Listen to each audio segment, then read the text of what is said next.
Olá, seja muito bem-vindo ao nosso terceiro e último vídeo dessa nossa pequena jornada pela Epístola de Paulo a Tito. Eu espero que até aqui você tenha aprendido muita coisa, até aqui você tenha compreendido um pouco mais sobre o caráter de Deus e sobre o que Ele deseja da sua vida. E nesse terceiro e último estudo, nós vamos nos focalizar no capítulo 3 da carta de Paulo a Tito. E eu quero, antes de a gente entrar propriamente nesse capítulo, fazer uma pequena recapitulação do que nós temos visto no primeiro e segundo capítulo até aqui. Nós vimos que a intenção de Paulo ao escrever essa carta era estimular e encorajar Tito a constituir liderança, ou seja, presbíteros, em cada uma das igrejas da ilha de Creta. Uma ilha onde, historicamente, havia uma fama de imoralidade, uma fama de uma conduta muito incoerente com aquilo que é a vontade de Deus para a humanidade. Então, o desafio de Tito em estabelecer uma liderança fiel naquelas igrejas seria um desafio razoavelmente grande. Então, ali no capítulo 1, nós vemos uma lista de qualidades que Tito deveria encontrar e observar nos possíveis líderes que ele iria constituir sobre cada uma daquelas igrejas em Creta. Mas havia também um grupo de judaizantes que estava percorrendo todas aquelas igrejas e espalhando uma ideia falsa de muito ritual, de muita cerimônia, mas de uma conduta imoral também muito grande. Então, ao mesmo tempo em que esse grupo de judaizantes incentivava uma libertinagem no sentido moral, no sentido de conduta, eles também incentivavam um cerimonialismo muito grande da parte dos cristãos ali de Creta. E por isso Paulo escreve para Tito, para alertá-lo sobre esse problema também. E nós vimos ali um pequeno panorama sobre o capítulo 2 e sobre o capítulo 3, vendo que esses dois capítulos têm similaridades muito grandes em sua estrutura. Tanto o capítulo 2 quanto o capítulo 3 iniciam com uma pequena descrição de Paulo sobre qual deveria ser o viver adequado. Essa descrição no capítulo 2 é um pouco maior, falando sobre os homens, sobre as mulheres, sobre os jovens, sobre as moças, sobre os escravos. E também aqui no capítulo 3 nós vamos ver uma pequena descrição sobre o viver adequado que se espera de um cristão que nasceu de novo, mas em uma área um pouco diferente daquela que já foi exposta no capítulo 2. A seguir, depois de demonstrar sobre o viver adequado, a necessidade do viver adequado, Paulo fala sobre o Evangelho, que é a base, que é a fonte desse viver adequado. É realmente da compreensão do Evangelho que brota a verdadeira conduta de santidade, que brota a santificação. A santificação provém de uma verdadeira regeneração. E por último, tanto ali no versículo 15 do capítulo 2, que nós já vimos, quanto aqui nos últimos versículos do capítulo 3, nos versículos 8 a 11, e talvez ali um pouquinho até o final do capítulo 3, nós vemos algumas instruções específicas para Tito, né, que Paulo espera de Tito após a leitura desta epístola, desta carta. Então vamos entrar aí no capítulo 3 e a primeira coisa que nós vamos ver é justamente essa parte sobre o viver adequado que se espera de um cristão que nasceu de novo verdadeiramente. Então, Paulo inicia falando sobre as autoridades. Então vamos lá, versículo 1 do capítulo 3 diz assim: lembre a todos. Então nós já iniciamos o texto vendo que Paulo está dando um imperativo para Tito. Ele está mandando que Tito lembre a todos os cristãos ali daquelas igrejas da ilha de Creta que eles devem se sujeitar aos governantes e às autoridades. Por que Tito deve lembrar os cristãos disso tudo? Porque com certeza não era culturalmente uma inclinação daquelas pessoas. As pessoas de Creta não haveriam de encontrar um padrão de submissão às autoridades ao seu redor, na cultura majoritária daquela ilha, daquelas pessoas daquela cidade.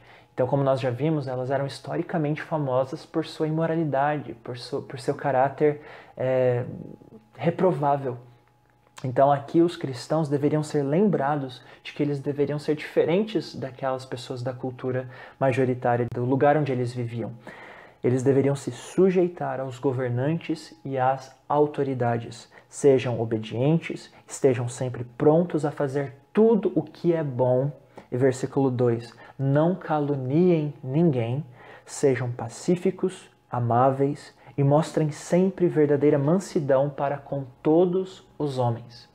Perceba bem que esses versículos 1 e 2 estabelecem um padrão de moralidade, de conduta social, de conduta civil, poderíamos até dizer, que é alto, que é muito, muito alto. Paulo estabelece um padrão de atitude civil, né, de atitude social muito, muito alto. É um padrão muito belo, mas também muito diferente de tudo aquilo que era o normal, de que era o comum naquela ilha e naquela cultura. Então, o que os cristãos deveriam ser naquele contexto era luz. Todas as pessoas que olhassem para um cristão naquela época perceberiam, puxa, como ele age diferente de nós, como ele fala e trata tudo de uma maneira tão diferente de nós. Eles fazem tudo de uma maneira muito mais bela, muito mais mansa, muito mais bondosa do que nós. Então, da mesma forma que os cristãos deveriam ser luz em Creta, os cristãos devem continuar sendo luz hoje, aqui no Brasil, aqui no nosso mundo, nessa sociedade do século XXI. Os cristãos ainda são convidados, são convocados por Deus para serem luz, para serem distintos em suas atitudes, em suas palavras, no seu tratar de tudo, inclusive daquilo que é simplesmente social, digamos assim, até mesmo político. Como um cristão lida com a política? Como que um cristão escolhe um candidato para votar nas eleições? Como que um cristão conversa sobre política em um jantar de família, em um almoço de família? Como o cristão pode ser luz tratando sobre essas coisas? O cristão não deve fugir meramente dessas situações e desses assuntos específicos, mas também não deve ser militante, não deve ser beligerante, ou seja, não deve fazer guerra enquanto trata dessas coisas e desses assuntos. Então, tudo que Paulo fala aqui nos primeiros 2 versículos do capítulo 3 se aplicavam diretamente aos cristãos de Creta e se aplicam a mim e a você hoje, no século XXI, principalmente quando tratamos sobre assuntos calorosos como o assunto da política. Nós devemos ser sujeitos, submissos às autoridades instituídas por Deus, mas fazer isso de uma maneira respeitosa, de uma maneira que não calunie ninguém, de uma maneira mansa, mas também de uma maneira que preze antes a obediência a Deus do que a obediência aos homens. E então Paulo chega no versículo 3 à base de toda essa nova conduta, de toda essa bela conduta. E qual seria essa base, senão o Evangelho? Então, a partir do versículo 3, Paulo fala sobre o Evangelho, sobre essa mensagem tão preciosa que é a vinda do Filho de Deus para nos salvar, para nos reconciliar com o próprio Deus, mudando tudo, recriando o mundo, recriando cada um de nós que nascemos de novo. Então, como é de costume de Paulo, antes de falar sobre a Boa Nova, ele começa descrevendo o quadro terrível, o quadro triste, tenebroso, no qual nós vivíamos antes da chegada de Cristo em nossas vidas. Então, o versículo 3 de Tito 3 é justamente essa descrição tenebrosa que Paulo faz do nosso passado, da nossa história anterior à chegada de Cristo em nossas histórias, à chegada de Cristo em nossas vidas pessoais. E Paulo diz assim: houve tempo em que nós também éramos. Olha só como ele se inclui, e ele inclui também Tito nesse grupo. Nós também éramos, nós todos também éramos. Eu, Paulo, você, Tito, e todos os cretenses também, todos os cristãos também, todos nós também éramos. Perceba, a descrição é passada, é de algo que já foi. Mas Paulo ainda olha para aquilo, para aquela situação tenebrosa e contrasta com a realidade presente. Nós todos éramos o quê? insensatos e desobedientes. Isso é tudo que é oposto à submissão à autoridade. Seja a autoridade dos pais, seja a autoridade governamental, seja qualquer autoridade instituída e constituída sobre nós. Nós éramos insensatos e desobedientes, revoltosos. Vivíamos enganados e escravizados por toda espécie de paixões e prazeres. Vivíamos na maldade e na inveja, sendo detestáveis e odiando uns aos outros. Éramos detestáveis e odiávamos uns aos outros. Essa descrição que Paulo faz, ela é generalista, ela é ampla, para que justamente abarque todo tipo de pecado, para que nela se encaixe todo tipo de histórico pecaminoso. Eu e você, de alguma forma, podemos incluir, inserir a nossa própria história nessa descrição que Paulo faz no versículo 3. E o versículo 4 inicia com aquela mais bela conjunção de todas que nós podemos encontrar no Evangelho.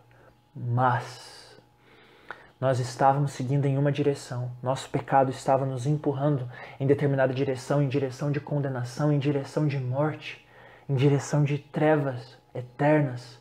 Mas quando da parte de Deus, nosso Salvador, olha só, da parte de Deus, de cima para baixo, não veio de nós, não foi de baixo para cima. Não fomos nós mesmos que mudamos, alteramos o curso de nossa história. Não fomos nós mesmos que nos salvamos. Deus, da parte de Deus, se manifestaram a bondade e o amor pelos homens. Da parte de Deus se manifestaram a bondade e o amor pelos homens. Desceu bondade, jorrou amor como cachoeira sobre cada um de nós, sobre os homens, sobre as mulheres, sobre o ser humano. Deus amou o ser humano, não por causa de atos de justiça por nós praticados. Esse versículo 5 é extremamente importante. Não por obras para que ninguém se glorie. É como se Paulo estivesse fazendo um paralelo lá com sua carta aos Efésios, onde ele diz isso no capítulo 2. Não por obras praticadas por nós, para que a gente não se gloriasse. Não foi por causa de atos de justiça por nós praticados. Não fomos nós que merecemos salvação. Não foi nosso esforço, nossa organização pessoal, nossa dedicação, nossa força de vontade, nossa moralidade, nossas boas obras. Não foi nada que veio de nós. Foi da parte de Deus. Da parte de Deus se manifestaram bondade e amor. Não por causa de atos de justiça por nós praticados, mas devido à sua misericórdia. Devido à sua misericórdia.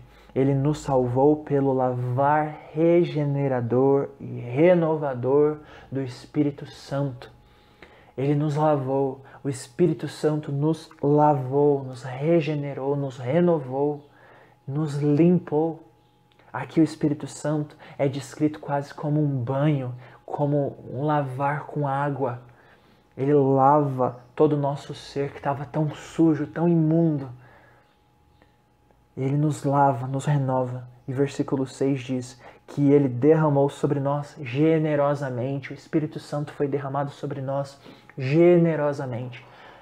Não por gotas, não com doses homeopáticas, não. Deus derramou do seu Espírito generosamente por meio de Jesus Cristo, nosso Salvador. É através de Jesus que o Espírito Santo é nos dado, é entregue a nós. Através de Jesus Cristo, nosso Salvador, o Pai derramou generosamente a nós o seu Espírito Santo. E ali eu quero destacar para você, no versículo 4, 5 e 6, a Trindade. No primeiro versículo, no versículo 4, ele fala sobre Deus, que se refere a Deus Pai. No versículo 5, no final do versículo 5, ele se refere ao Espírito Santo. E no final do versículo 6, ele se refere a Jesus Cristo. Percebe como toda a salvação provém da Trindade. A Trindade toda está envolvida com a nossa salvação. O Pai, o Espírito e o Filho, Jesus Cristo. Todos os três estão envolvidos na nossa salvação, nesse projeto, nessa obra de salvação humana. A Trindade toda conspirou aqui eu uso essa palavra no sentido positivo, obviamente, toda a Trindade conspirou para que a humanidade fosse salva, para que a humanidade fosse reconciliada com Deus, fosse reconciliada com a Trindade. A comunhão com Deus só é possível por causa daquilo que Deus mesmo fez, para que nós fôssemos reconectados, religados, reconciliados a Ele. Deus quis comunhão com a gente. Deus quis amizade com a gente. Nós havíamos nos tornado inimigos de Deus, mas Ele desejou nos reconciliar com Ele. E Ele pagou o mais alto preço para que isso fosse possível. Nós também fomos salvos não apenas pela Trindade, mas pelo caráter de Deus. O caráter da Trindade levou a Trindade a nos salvar. Olha só nos versículos 4 e 5 como ele destaca a bondade, o amor e a misericórdia de Deus. O caráter bondoso, amoroso e misericordioso de Deus levou o coração do nosso Pai a nos salvar, enviando o seu Filho. E esse Filho enviou o seu Espírito. Então toda a Trindade se envolveu nesse projeto de salvação e de redenção e de reconciliação humana através do seu caráter, por causa do seu caráter, que é bondoso, amoroso e misericordioso. Deus é bom, a Trindade é boa. Isso é a boa nova, esse é o Evangelho, essas são as boas notícias. Deus é bom. E versículo 7. Ele o fez a fim de quê? Por quê? Qual foi o objetivo de Deus, da Trindade, fazer tudo isso que fez? Qual o objetivo? Ele o fez a fim de quê? Justificados por sua graça. Ou seja, após nós termos sido justificados por sua graça, perdoados, regenerados, renovados por sua graça, nos tornemos seus herdeiros, tendo a esperança futura da vida eterna. Percebe como nós fomos terríveis. Nós somos justificados e nós seremos aqueles que herdarão a vida eterna. Passado, presente e futuro estão totalmente envolvidos e englobados nessa obra de redenção, de reconciliação que a Trindade tem feito na humanidade, que a Trindade tem colocado em ação na minha e na sua história. Isso é belo demais. Essa é a boa nova, essa é a boa notícia. Nós somos herdeiros da eternidade. Nós somos aqueles que abandonamos uma velha vida e que estamos experimentando, provando uma nova história no presente momento dessa nossa história, da nossa história pessoal. Agora nós já estamos experimentando um novo momento, uma nova fase da nossa vida. E aí em seguida Paulo traz as instruções para Tito. E aqui ele encerra esse último bloco do capítulo 3 com essas instruções para Tito, o que ele deve fazer diante desse viver adequado que é requisitado dos cristãos e do Evangelho, que é essa boa nova que gera a vida adequada nos cristãos. O que Tito deve fazer então? Paulo diz no versículo 8, fiel é esta palavra e quero que você afirme categoricamente essas coisas. Paulo diz, olha, tudo isso que eu acabei de dizer para você, o Evangelho, é fiel, é uma palavra fiel, é uma palavra confiável, é uma palavra segura, é uma palavra boa. Então, afirma categoricamente essas coisas, prega essas coisas, repita essas coisas, insista nessas coisas vez após vez, não apenas com a liderança das igrejas, mas com toda a igreja, com todos os cristãos. Afirme categoricamente todas essas coisas. Para quê? Por que Tito deveria afirmar categoricamente tudo isso? E repetir, e repetir, e repetir todo o Evangelho? Para que os que creem em Deus se empenhem na prática de boas obras. Para que aqueles que já receberam uma nova vida da parte de Deus se empenhem em uma vida de boas obras, se empenhem em uma conduta constante, praticante, frequente e crescente em boas obras, em uma vida que as pessoas olhem e percebam sal e luz, em que as pessoas observem a conduta dos cristãos e vejam como eles são bondosos, ou como eles são amorosos, ou como eles são parecidos com o Pai, ou como eles são parecidos com Jesus. Essa é a ideia. Quanto mais você ouve e medita no Evangelho, mais você vai se tornando um praticante operoso, constante do Evangelho. O Evangelho vai se tornando parte da sua vida, das suas palavras, das suas atitudes, das suas decisões e dos seus planos, dos seus relacionamentos. O Evangelho vai se tornando parte, vai penetrando na sua alma, ele vai se demonstrando através das suas atitudes, da sua vida. Essa é a ideia que Paulo tem. Tito, insista, reafirme essas verdades categoricamente e constantemente para os cristãos, para aqueles que creem, para que eles se tornem cada vez mais operosos praticantes de boas obras. Tais coisas são excelentes e úteis aos homens. É excelente você ficar relembrando do Evangelho. E é útil, não apenas bom, não apenas legal, mas é útil. Ou seja, relembrar do Evangelho vai, de uma forma muito útil, te fazer ser uma pessoa melhor. Ele vai ser útil, vai ser eficaz. O Evangelho ele não é desperdiçado quando nós o relembramos, quando nós trazemos ele mais uma vez à nossa memória. Então relembre, meu irmão, do Evangelho e seja alguém que fica lembrando os outros à sua volta sobre qual é a verdade da boa notícia, para que as pessoas, para que os seus irmãos, para que a igreja, para que você mesmo seja um operoso praticante das boas novas, para que você seja uma vitrine da graça, como nós vimos no vídeo passado. No versículo 9, Paulo diz: evite, Tito, evite, porém, controvérsias tolas, genealogias, discussões e contendas a respeito da lei. Lembra que o grupo que estava ensinando falsas ideias, que estava ensinando heresias ali nessas igrejas de Creta, eram grupos judaizantes. Então todos esses temas que Paulo menciona no versículo 9 estão de alguma forma ligados aos judaizantes. Eles gostavam de debater sobre genealogias, de ficar com controvérsias tolas, como Paulo chama, discussões e contendas a respeito da lei, de detalhes a respeito da lei, e não necessariamente da lei de Moisés, do Pentateuco, mas da lei de homens, de tradições humanas, das tradições judaicas que foram sendo desenvolvidas ao longo do tempo. Eles gostavam de debater isso, como você lava a mão, como você faz jejum, como você faz isso e aquilo.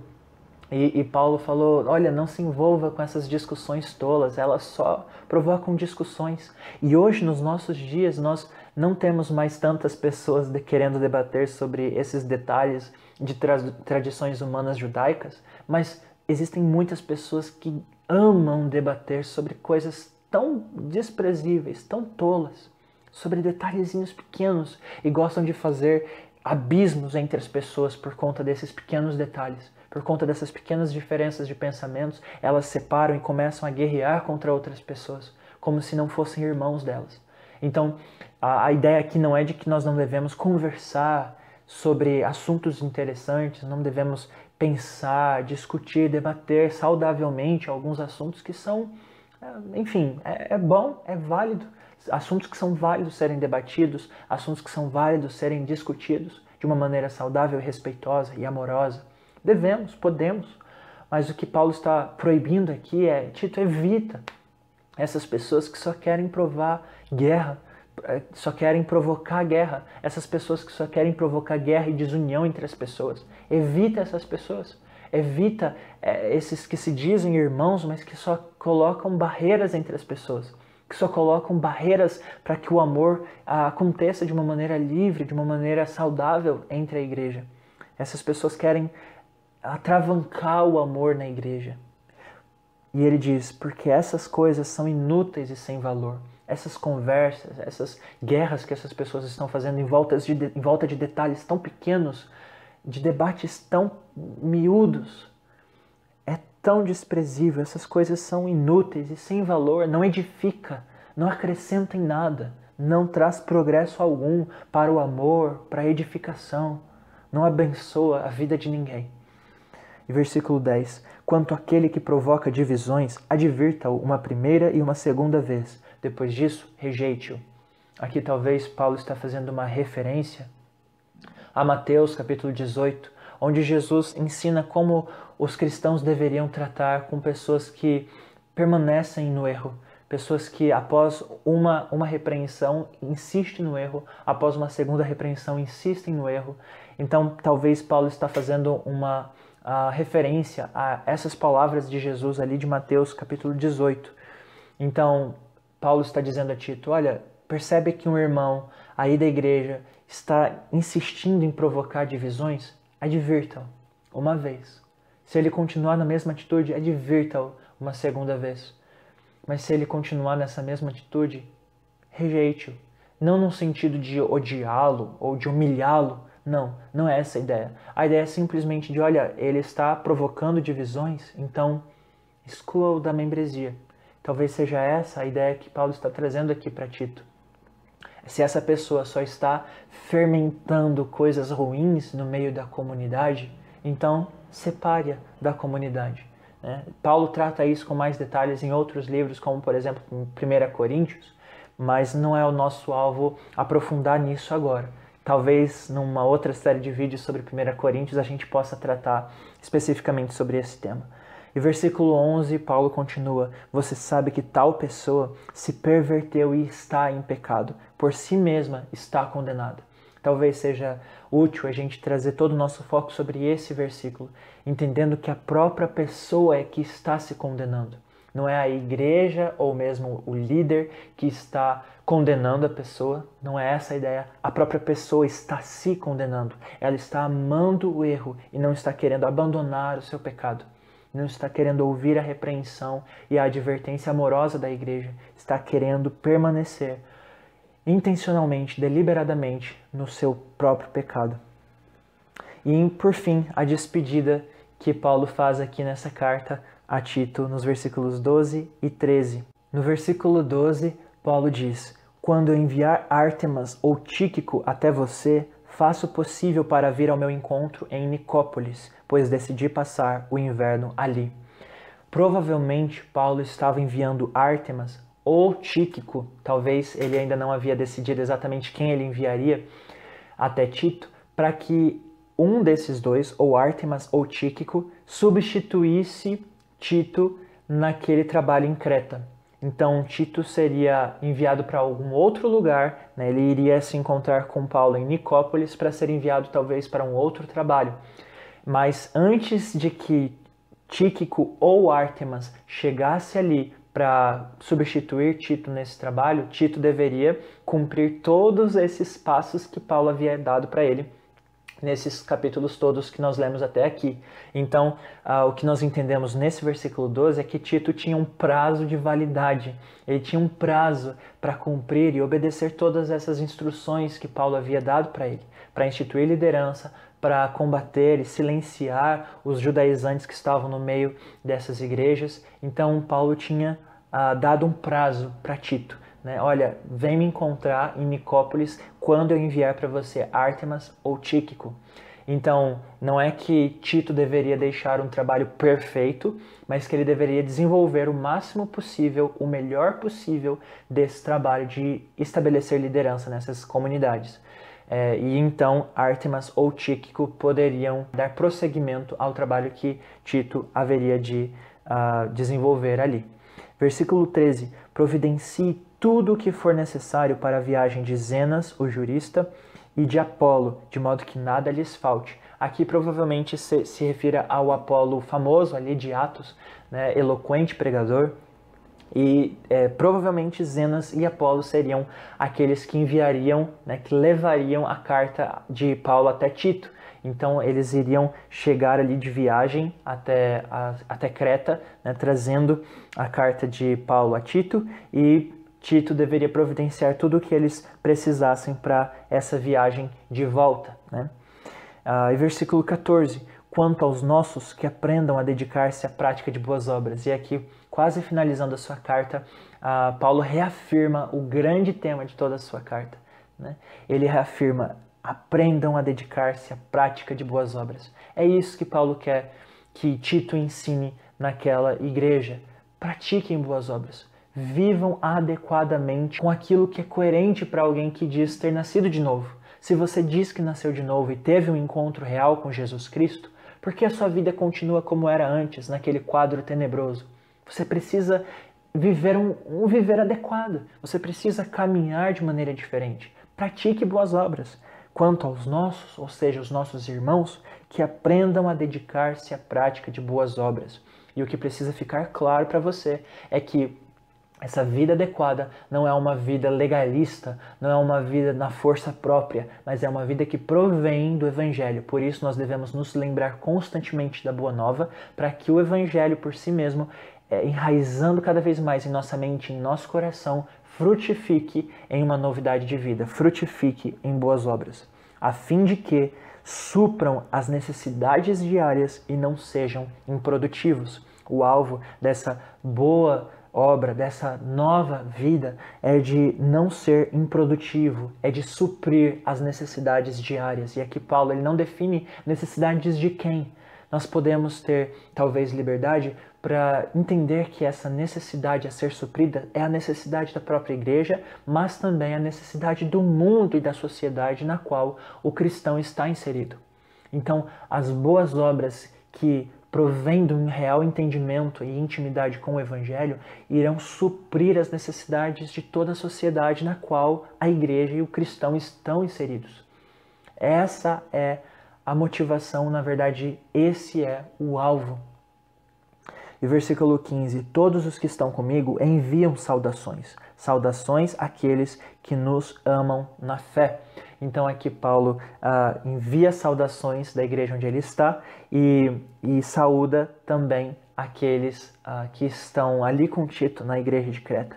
Aqueles que nos amam na fé. Percebe como amor e fé estão conectados aqui? Se você já estudou nos vídeos anteriores as cartas de 2 João e 3 João, ali você deve ter percebido que o apóstolo João conecta constantemente essas duas ideias, estes dois conceitos, amor e fé. A fé seria o chão comum no qual o amor se desenvolve. O amor se manifesta através dos laços de fé que temos em comum com outros irmãos. Então, aqueles que nos amam na fé, ou seja, aqueles que praticam o amor por nós, baseados na fé comum que temos em Cristo Jesus. Provavelmente, esse seja o mesmo conceito que Paulo está usando aqui nesta saudação. E, por fim, a graça seja com todos vocês. Meus irmãos, meus amigos, essa é a carta de Paulo a Tito. Eu espero que você tenha aprendido muita coisa, mas não apenas aprendido ideias novas, conteúdo novo, mas que essas verdades, esses conceitos possam penetrar na sua alma, possam fazer parte do seu coração e te levar para mais perto de Deus e para uma vida mais operosa de boas obras no seu contexto local, na sua comunidade local e na sociedade na qual você vive. Olha, de nada vale você ficar se alimentando de vídeos no YouTube se você não pratica como resultado, como efeito, uma nova vida. Aí onde você está, aí na sua casa, com as pessoas que convivem com você, aí na sua igreja local, com os irmãos que estão próximos a você, nas videochamadas, se é que vocês têm feito reuniões ou cultos presenciais ou por videochamada, eu não sei, mas o que eu quero dizer é, você precisa de relacionamentos reais, você precisa manifestar na sua vida, aí, no seu contexto, na sua cultura local, na sua igreja local, na sua família, na sua sociedade. Você precisa manifestar os efeitos daquilo que você estuda na palavra. As verdades que você aprende na palavra precisam frutificar em mudanças, em transformações na sua vida, na sua realidade, no seu contexto. Então, medita nessas verdades, assista mais uma vez todos esses 3 vídeos sobre Tito, também os vídeos que a minha esposa Sabrina publicou especificamente sobre as mulheres e a vida cristã num contexto mais feminino. Então assista esses vídeos todos mais uma vez e que você medite sobre essas verdades, permitindo com que todas elas gerem mudança, gerem transformações na sua vida e no seu viver diário. Ok? Então eu queria terminar aqui esse vídeo com algumas sugestões de aplicação para você, baseados nesse capítulo 3 que nós acabamos de ler e estudar. Primeira sugestão de aplicação que eu deixo é: devemos nos submeter às autoridades constituídas por Deus sem pecar. Esse é um conselho que eu deixaria para você, que vale não apenas para autoridades políticas, governamentais, mas para todo tipo de autoridade constituída por Deus sobre a sua vida. Submeta-se, sujeite-se às autoridades constituídas por Deus sem pecar. Quando essa sujeição, quando essa submissão à autoridade te levar a pecar, deixe de se submeter ao homem e se submeta antes a Deus.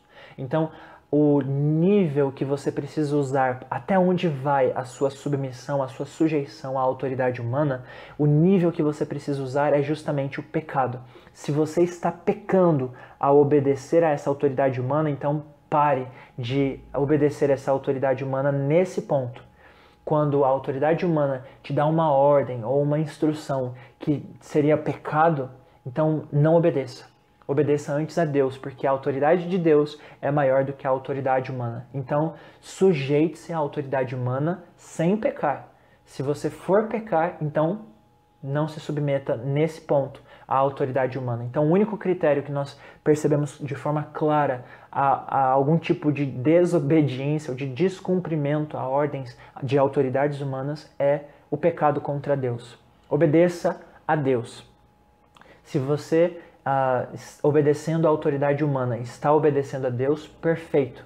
Agora, se obedecer à autoridade humana te faz desobedecer a Deus, então obedeça antes a Deus do que à autoridade humana. Espero que tenha ficado claro isso. Se não ficou, comenta aqui nesse vídeo e a gente pode conversar um pouco mais, caso você tenha alguma dúvida sobre isso. A segunda sugestão de aplicação que eu deixo é de que nós precisamos relembrar uns aos outros sobre a mensagem do Evangelho e sua necessária implicação em boas obras. Nós precisamos relembrar uns aos outros. Isso é comunidade. É quando eu uso os meus dons para te relembrar do Evangelho. É quando você usa os seus dons para me relembrar do Evangelho e de sua necessária implicação de boas obras. Então, deixe que Deus use sua vida e os dons que Ele te deu para abençoar as pessoas que estão ao seu redor, para que você seja um incentivador de boas obras, para que você seja um relembrador, se nós podemos dizer assim, do Evangelho aí na sua igreja local, aí nas pessoas que são próximas a você. Seja alguém que fique relembrando as pessoas constantemente do que é o Evangelho e de qual é a vida adequada que Deus espera de nós como resultado do Evangelho em nossos corações. E terceira e última sugestão de aplicação que eu deixo é: temos que evitar discussões inúteis que apenas provocam divisões. É bom que você converse com seus irmãos sobre teologia, sobre doutrinas, sobre questões morais. É bom, é muito bom que você converse sobre tudo isso. Mas quando você perceber que essas conversas, que esses diálogos estão provocando a separação, que essas conversas estejam provocando desunião, então esse é o momento de você parar. Esse é o momento de você parar, mesmo que você esteja perdendo a discussão, pare, porque não está gerando edificação, não está abençoando ninguém e é uma conversa que está provavelmente desagradando a Deus. Então, se não está edificando, se não está abençoando, pare as suas conversas, pare os seus debates, pare as suas discussões. Então, essas são as 3 sugestões de aplicação que eu gostaria de deixar para você. Eu espero realmente que essa série de estudos em Tito tenha abençoado a sua vida. E se de alguma forma você aprendeu algo aqui nesses vídeos, eu gostaria de te convidar a clicar aqui no botãozinho de curtir para que esse conteúdo chegue a mais pessoas. Também você pode compartilhar esse vídeo com pessoas que você conhece, pessoas talvez da sua igreja, da sua família. Também eu gostaria de te incentivar a se inscrever aqui no nosso canal, ativar o sininho ali para receber notificações a cada vez que a gente lançar um vídeo novo. E também você pode baixar todos os slides que eu usei nesse estudo ali no nosso canal do Telegram. Você pode entrar lá através do link que está aqui na descrição desse vídeo, ok? Que Deus te abençoe muito, um grande abraço e até o nosso próximo vídeo.